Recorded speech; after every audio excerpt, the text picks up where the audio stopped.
Assalamualaikum warahmatullahi wabarakatuh. Shalom, Om Swastiastu, Namo Buddhaya, salam kebajikan. Pada kesempatan kali ini saya akan mempresentasikan tentang The Nature of Music atau sifat musik yang disusun oleh Melcari Erlangga Kuswantoro dan Bahrul Seramat Liyadi. Ahli etnomusikologi telah memberikan kontribusi penting untuk memahami sifat musik dari sudut pandang etnografi, musik ideografik berbasis kerja lapangan mereka. Bisa dibilang, langkah teoritis etnomusikologi yang paling penting telah menjadi serangan berkelanjutan selama lebih dari setengah abad pada gagasan yang sampai saat ini disebarkan oleh disiplin musikologi, saudara perempuannya, bahwa musik pada dasarnya adalah bentuk seni yang dibuat untuk kepentingan sendiri, secara mistik, transenden dalam efeknya, dan dengan sedikit atau tanpa signifikan sosial atau praktis. Menggabungkan kekhususan kerja lapangan dengan teori dari antropologi dan ilmu sosial lainnya, dari feminisme dan gerakan sosial lainnya, dan dari berbagai tradisi filosofis, ahli etnomusikologis telah belajar banyak tentang sifat musik sebagai perilaku manusia dan praktik budaya dalam ribuan studi tertentu.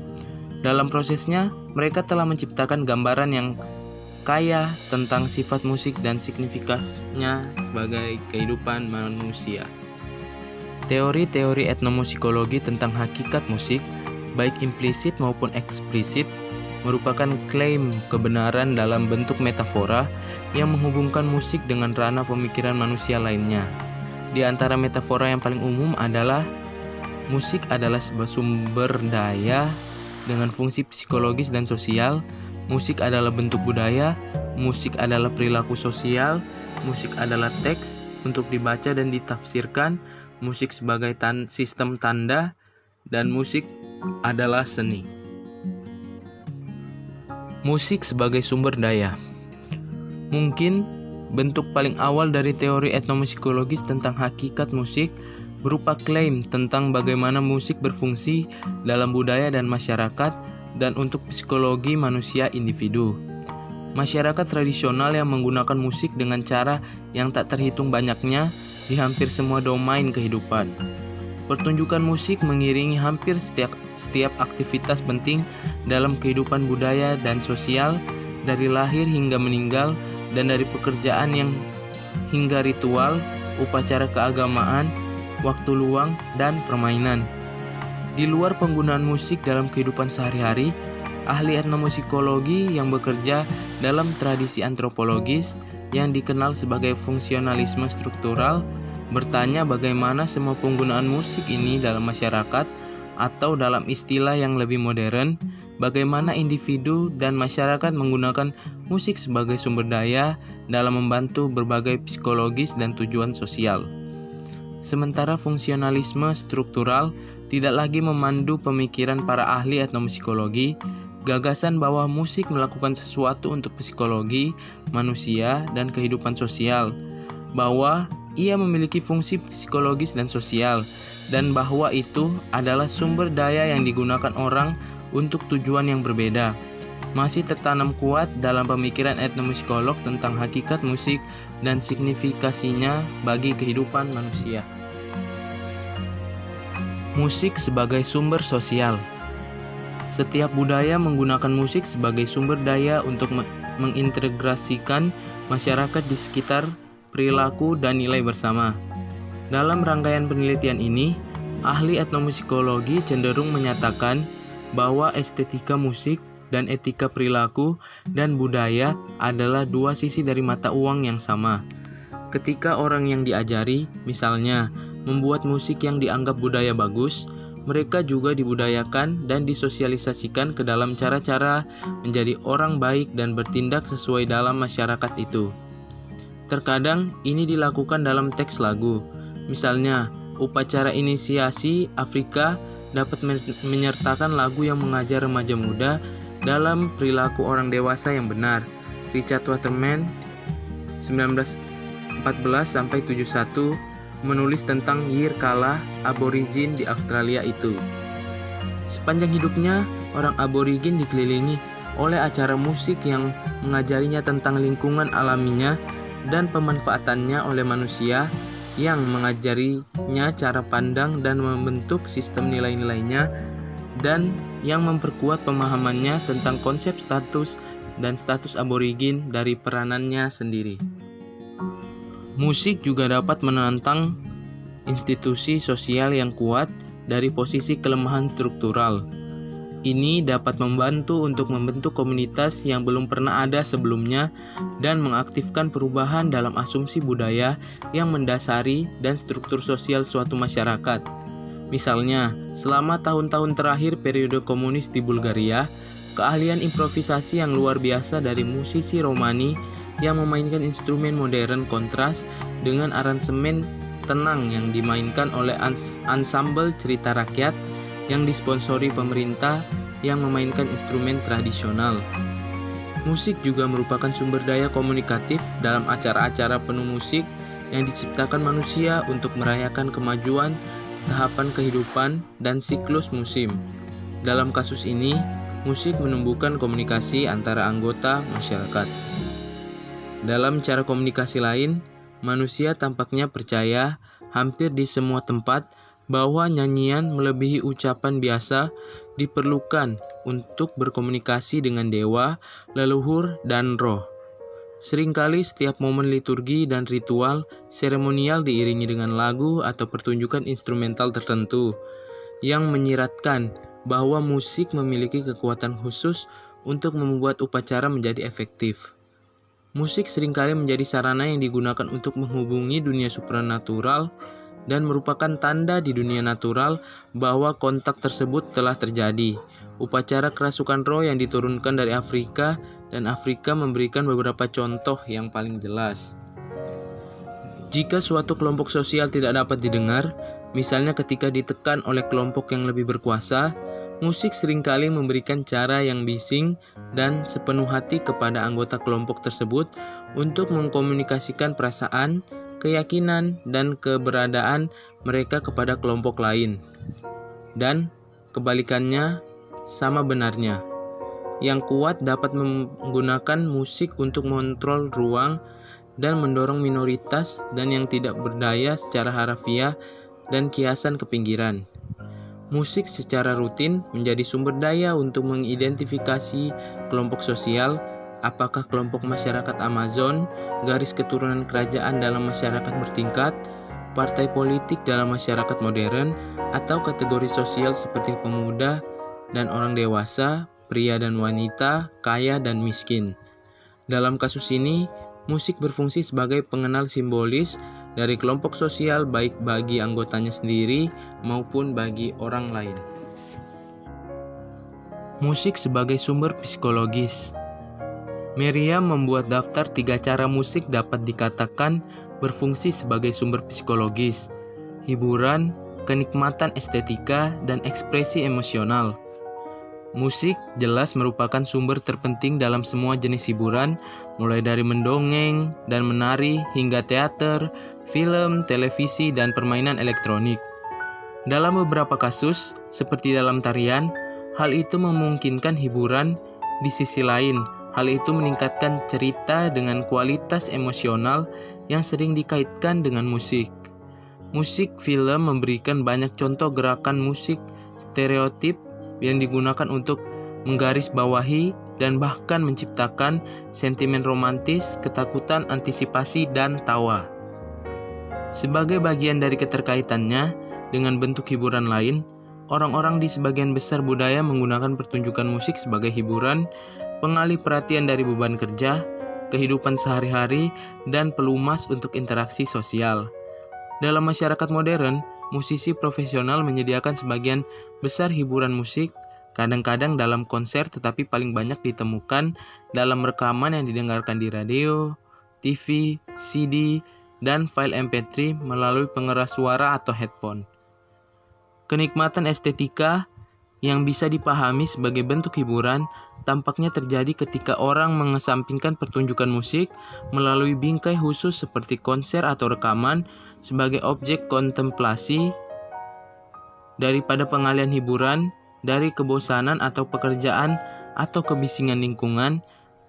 Pada konser musik, semua bentuk rangsangan sengaja dikecualikan sehingga fokus yang intens dapat ditempatkan pada pengalaman musik. Hampir di semua tempat, pertunjukan musik tampaknya menjadi sumber penting untuk ekspresi emosi yang terkontrol dan membangkitkan sentimen.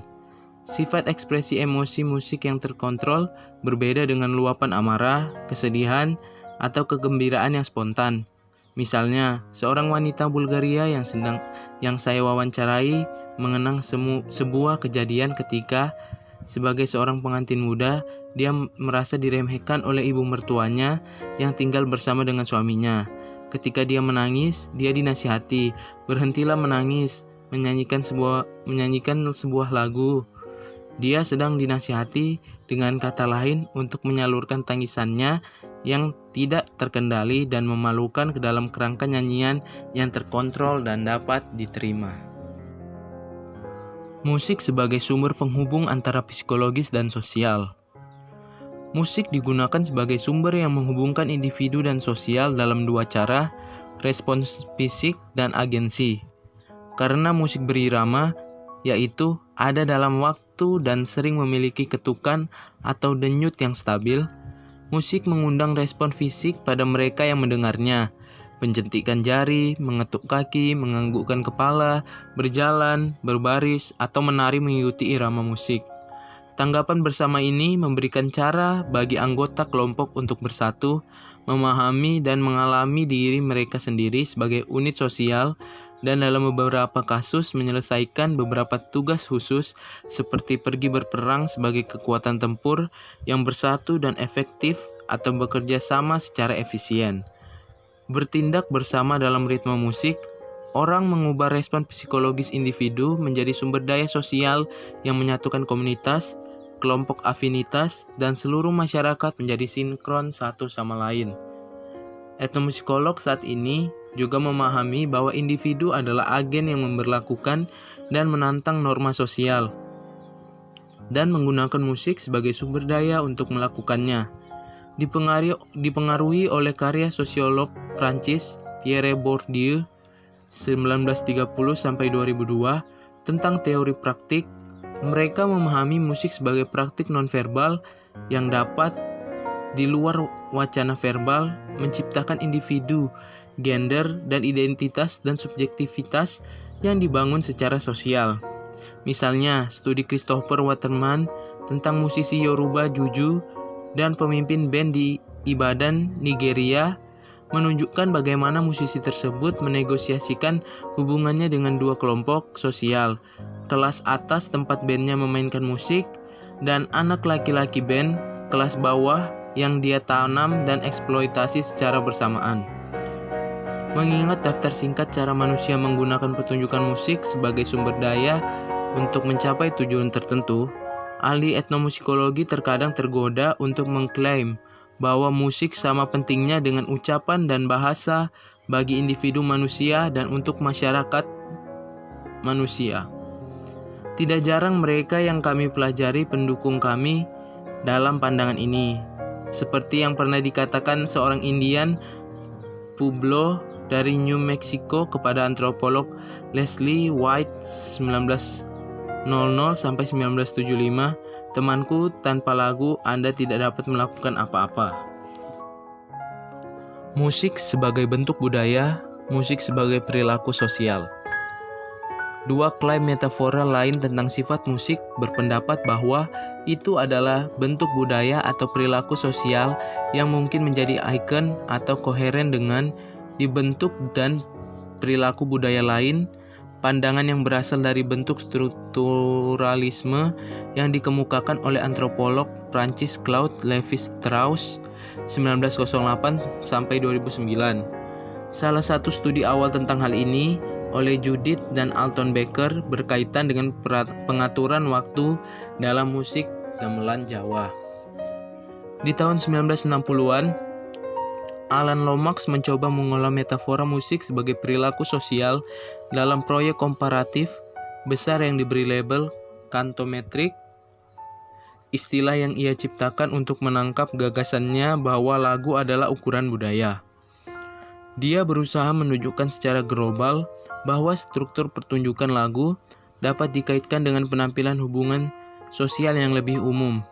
Dia menyatakan bahwa dalam satu budaya atau subkultur, bernyanyi adalah bentuk perilaku yang agak standar dan bahwa standar musik ini sesuai dengan organisasi sosial budaya. Gaya lagu yang disukai suatu budaya mencerminkan dan memperkuat jenis perilaku yang penting bagi upaya subsisten utama dan lembaga sosial pusat dan pengendali. Metode Lomax melibatkan pengumpulan sampel yang dikirimkan oleh para antropolog dan lainnya dari 10 pertunjukan lagu dari 400 budaya dari seluruh dunia. Dia kemudian melatih tim penilai untuk mendeskripsikan setiap contoh dalam 36 gradien gaya musik, termasuk bentuk melodi, kenyaringan, kualitas suara, ornamen, tingkat koordinasi, organisasi ritmik, dan musik dari paduan suara dan orkestra, pola organisasi sosial dalam kinerja, dan bagaimana teks ditangani. Dengan menggunakan analisis statistik, dia membuat banyak klaim tentang hubungan antara struktur lagu dan struktur sosial pada basis lintas budaya. Satu contoh, interval panah tampaknya paling sering terjadi ketika ada banyak stratifikasi sosial. Penjelasannya mungkin bahwa dalam situasi di mana seseorang secara terus-menerus menyapa seseorang dengan batasan status yang lebih tinggi atau lebih rendah dikenakan pada interaksi sehingga berlangsung dengan hati-hati dalam langkah-langkah kecil. Lomax mengklaim bahwa untuk pertama kalinya hubungan yang dapat diprediksi dan universal telah dibangun antara proses ekspresif dan komunikasi di satu sisi dan struktur sosial dan pola budaya di sisi lain. Karena etnomusikolog pada saat studi itu di akhir 1960-an bergerak ke arah studi intensif budaya tertentu daripada studi komparatif ekstensif semacam ini. Reaksi mereka terhadap upaya Lomax untuk menciptakan teori universal untuk memahami musik dan hubungannya dengan masyarakat cukup negatif. Mereka mengeluh tentang metodologi, memberikan contoh bagaimana, dan dalam budaya yang mereka kenal dengan baik, terdapat cukup perbedaan dalam gaya musik untuk menolak generalisasi Lomax tentang satu gaya dominan dan cukup pengecualian pada temuannya untuk membuat metode statistiknya kurang meyakinkan. Sementara ahli etnomusikologi saat ini mungkin tidak setuju dengan Lomax bahwa hubungan antara gaya lagu dan gaya sosial yang dapat diprediksi. Mereka cenderung percaya bahwa musik adalah perilaku sosial dan bahwa homologi struktural antara musik dan perilaku sosial lainnya dapat ditunjukkan melalui karya etnografi yang cermat. Struktur pertunjukan musik klasik India Utara, misalnya, memiliki aspek-aspek yang tampak homolog dengan dan dijelaskan oleh sistem sosial hierarkis masyarakat India secara lebih luas. Komposisi musik dalam hal ini jelas merupakan suatu bentuk perilaku yang dilakukan secara konsisten dengan pengambilan keputusan politik. Berdasarkan contoh ini, mungkin tidak terlalu berlebihan untuk memahami komposisi musik dalam musik klasik Eropa sebagai perilaku sosial yang koheren dengan gagasan individualisme, bakat, dan pencapaian heroik dalam budaya pada umumnya. Musik sebagai teks. Tahun 1980-an dan awal 1990-an adalah masa kejayaan analisis strukturalis semacam ini. Sementara para etnomusikolog terus memandang musik sebagai bentuk perilaku sosial dan sebagai bentuk budaya. Pencarian mereka akan homologi dan koherensi di antara mereka telah dihubung pendek oleh perpindahan ke poststrukturalisme. Poststrukturalisme menolak homologi statis antara musik dan struktur budaya atau sosial yang mendukung studi produksi dinamis melalui pertunjukan musik, makna sosial dan budaya. Dengan kata lain, ia bergerak menjauh dari gagasan bahwa musik mencerminkan budaya ke gagasan bahwa musik dapat diproduktif dari budaya. Dipengaruhi oleh antropologi interpretatif Clifford Geertz 1926-2006, Ahli etnomusikologi dalam mode ini menafsirkan atau membaca makna musik dan pertunjukan musik yang dianggap sebagai teks. Objek interpretasi adalah untuk menjabarkan sedetail mungkin motivasi budaya, makna, dan sistem yang tersirat dalam dan dengan demikian menjelaskan tindakan tertentu. Salah satu contoh paling awal dan paling jelas dari penggunaan metafora musik sebagai teks ini adalah tentang kehidupan musik di Konservatori Musik Amerika. Penulis Henry Kingsbury menafsirkan resital solo siswa, persyaratan gelar batu penjuru yang khas, sebagai pemberlakuan individualisme Amerika, pertunjukan ritual yang berpotensi untuk memvalidasi profesionalisme siswa atau mengekspos mereka sebagai tidak berbakat atau belum siap untuk status musisi profesional. Penekanan pada evaluasi bakat individu dan persiapan untuk kehidupan profesional adalah bagian dari sistem budaya, di mana pengakuan atas perbedaan bakat dan kemampuan begitu menyebar, sehingga mereka mengambil karakter yang hampir sakral. Karena itu, resital tunggalnya adalah ritualisasi sebagai ekspresi dari keyakinan dan nilai-nilai tersebut. Kingsbury mengklaim bahwa resital tunggal adalah ritus dalam sekte individual. Kemanjuran yang berkelanjutan dari resital sebagai ritual dalam sekte semacam itu mengharuskan beberapa, tetapi tidak semua berhasil. Ritual semacam itu diperlukan untuk menghidupkan sistem budaya yang menghargai individualitas. Musik sebagai sistem tanda. Masalah perbedaan interpretasi makna musik ini telah diklarifikasi dengan bantuan semiotika, ilmu tentang tanda, terutama versi yang dikemukakan oleh filsuf Amerika C.S. Peirce dan dijelaskan secara rinci untuk studi musik oleh Thomas Turino. Semiotika membedakan 3 jenis tanda, simbol, indeks, dan ikon. Masing-masing beroperasi menurut logika yang berbeda. Bahasa menggunakan simbol, yaitu tanda-tanda dengan arti yang spesifik dan dapat diprediksi. Analisis musik dan interpretasi musikologis bergantung pada simbol linguistik. Turino berpendapat bagaimanapun bahwa simbol membawa kita menjauh dari pengalaman langsung musik. Mereka bukanlah inti dari makna musik, dan mereka gagal menjelaskan mengapa orang menganggap musik begitu bermakna dan mengharukan. Dia lebih menunjukkan ke indeks dan ikon sebagai jenis tanda yang menyandikan pengalaman musik dengan cara langsung dan tanpa perantara.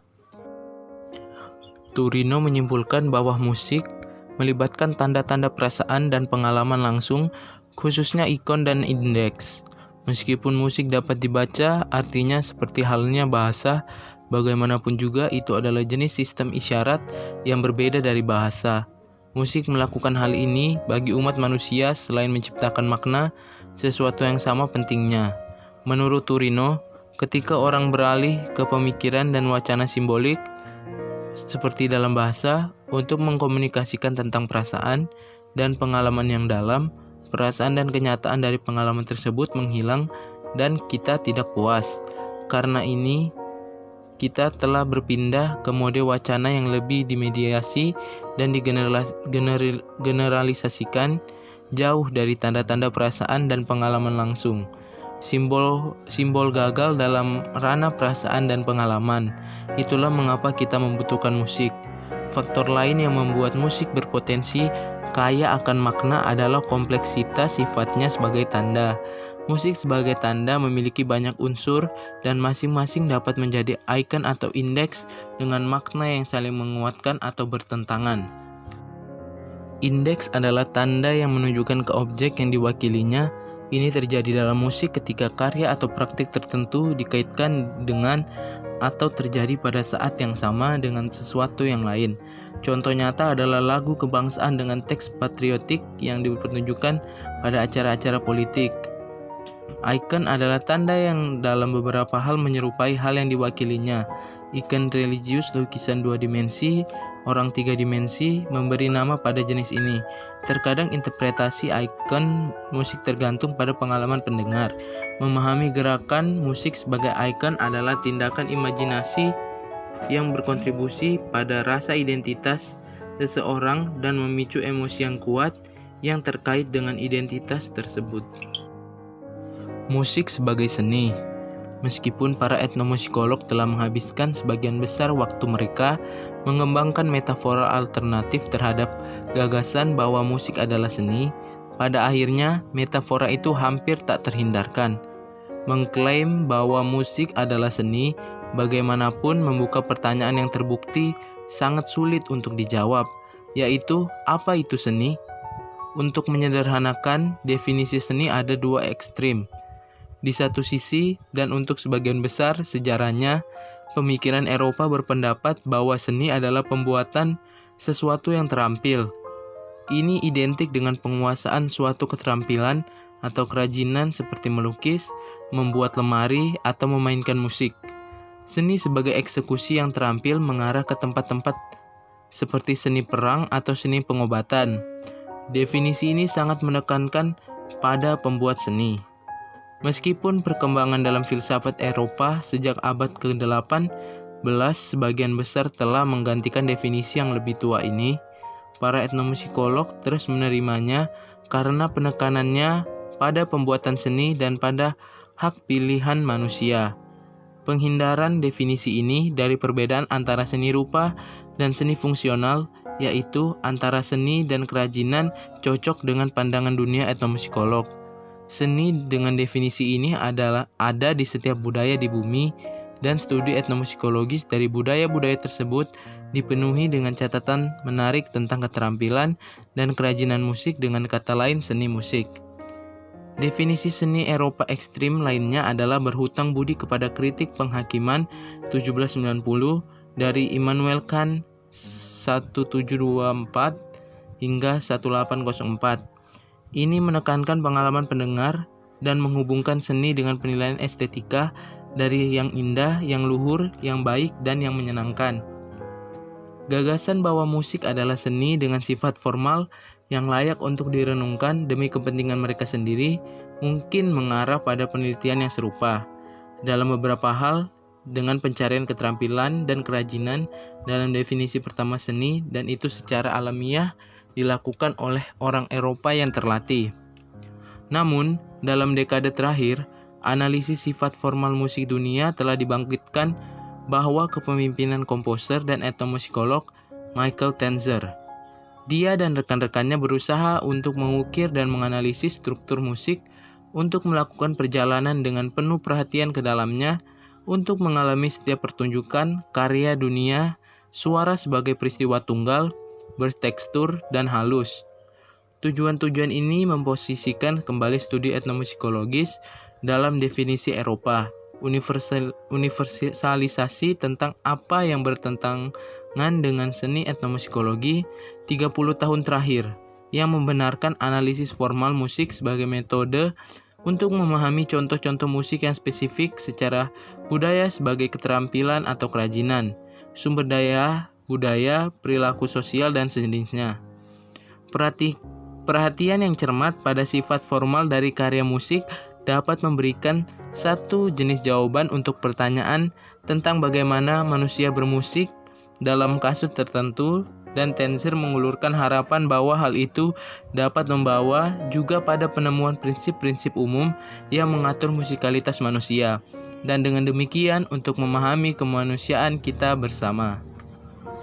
Pandangan tentang musik sebagai seni dalam pengertian Kantian menimbulkan banyak masalah bagi para etnomusikolog.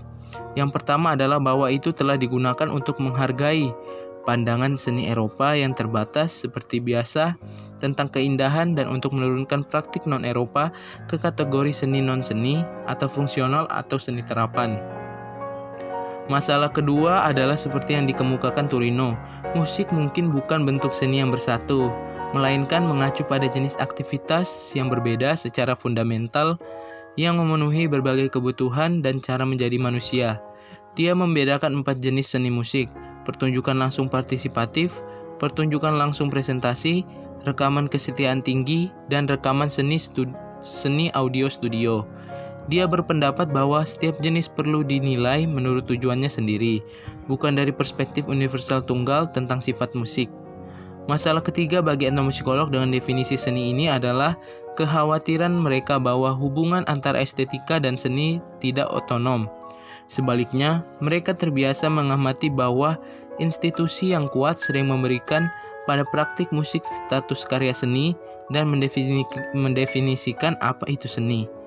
Etnomusikolog secara rutin mengajar di salah satu institusi seperti itu, sekolah musik universitas, atau departemen musik perguruan tinggi. Banyak diantaranya mengabadikan pandangan sempit tentang seni musik yang dikhususkan secara eksklusif untuk apa yang disebut musik seni barat. Memahami musik secara metaforis sebagai sumber daya yang berfungsi secara psikologis dan sosial, sebagai praktik budaya atau perilaku sosial yang homolog atau koheren dengan praktik budaya dan sosial lainnya, sebagai teks yang dibaca maknanya, sebagai sistem tanda yang mampu menimbulkan perasaan dan emosi yang dalam dan pemahaman sosial baru, dan sebagai seni tidak menghabiskan kontribusi etnomusikolog untuk mempelajari sifat musik. Studi mereka sepanjang jalur ini bagaimanapun memang memberikan koreksi penting untuk gagasan bahwa musik hanyalah seni untuk kepentingannya sendiri. Dengan membuat metafora ini, para etnomusikolog telah secara signifikan memperkuat klaim yang dibuat dari zaman kuno hingga saat ini, bahwa musik penting untuk usaha menjadi manusia dan bertindak secara manusiawi di dunia.